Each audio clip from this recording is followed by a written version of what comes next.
Hi, you watching your favorite YouTube channel, Learning Digital. Here we learn digital world things, so subscribe this channel for more digital world videos.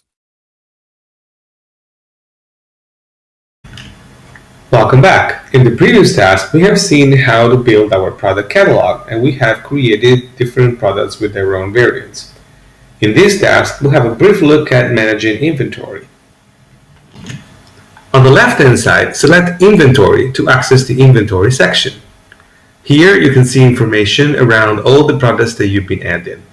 You'll find the product with SKU and the different variant in sizes. And you will find the stock for each of them with the marker that says it's available. Here you can manage your inventory by adding and editing quantities so that you can manage your stock. As you sell on the website, the number available clearly will go down.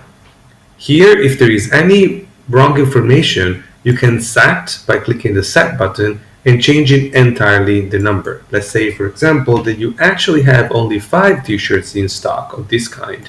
So you click Save and the amount will change to 5. Say that you have instead an incoming load of Crimson t-shirts, so you can search for the specific product in your inventory, the Crimson t-shirt, and here you can add 30 t-shirts that are incoming. The number will change from 20 to 50, and as you save, the number will be updated. You notice that there's no SKU stock keeping unit set for this product. The inventory management can give you a chance of correcting this error as well. There's 2 red t-shirts, the red and crimson, that have no SKU. So as you select one of the products, you can then click Edit Variants to change the SKU, or in this case, insert 1. We'll have the SKU 5 and save on the top right hand corner. Similarly, scrolling down, we also have the crimson that is missing an SKU, so we're going to select it, edit the variants at the very top, and give it an SKU 6, and save. If you were to add some more variants, you can go back to the product information for that particular product, but in the inventory, you can manage a few things. So by selecting the product again, check Edit Variants, and here you can add more fields. For example, here if you have different information around the country of origin, for instance, you can select it, and by scrolling on the right side, you can change for this particular product the country of origin, and then save again. So this will help you changing right away a few information around your inventory. Let's go back. You probably noticed that it says when sold out, stop selling. You can instruct Shopify what to do when the inventory is running out of stock for a certain product. So select your product again, and in the More Actions, you can change this so that you can continue selling when out of stock or stop selling when out of stock. If you continue selling, this will allow you to change this value here and collecting more orders even if you're out of stock, so that then you can fill those orders as soon as the quantities are coming in. Speaking of products that are coming in, let's have a look at this last value on your inventory management, the incoming 0. By clicking on 0 or here on transfers, you will be brought to the transfers management page where you can add a transfer. So let's click Add a Transfer to add one. What does that mean? It means that if we have a shipment incoming for 10 new red shirts, for instance, we can add it here. We'll search for the red t-shirts, select it, and then add it to transfer.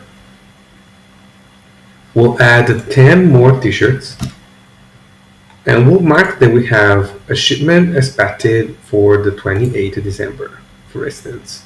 We can even add a tracking number for this shipment, and then click Save Transfer.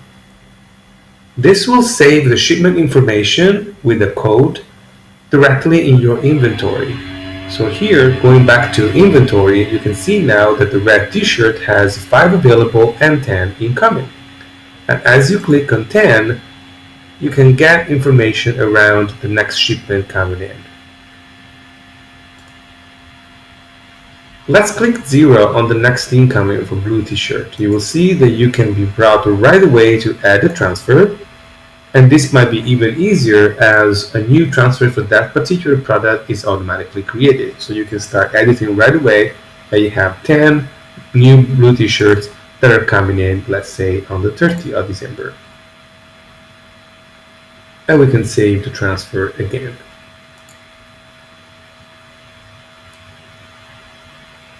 Great!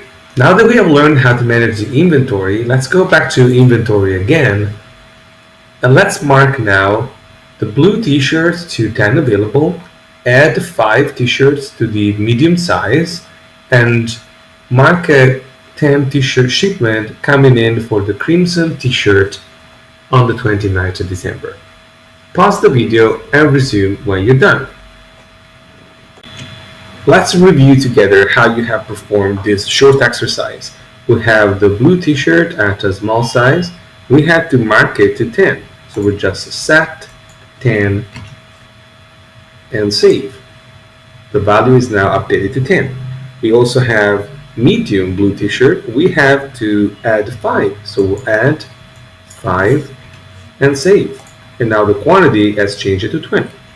And last, we need to mark a 10 shipment to the crimson t-shirt coming in on the 29th of December. You can pick 3 days from your date if that is helpful. So we'll have an incoming, add a transfer, we'll add a quantity of 10 with a shipment coming in on the 29th of December. And then save. Well done. You now manage inventory and transfers with quantity management. In the next task, we're going to see how to create collections. See you there!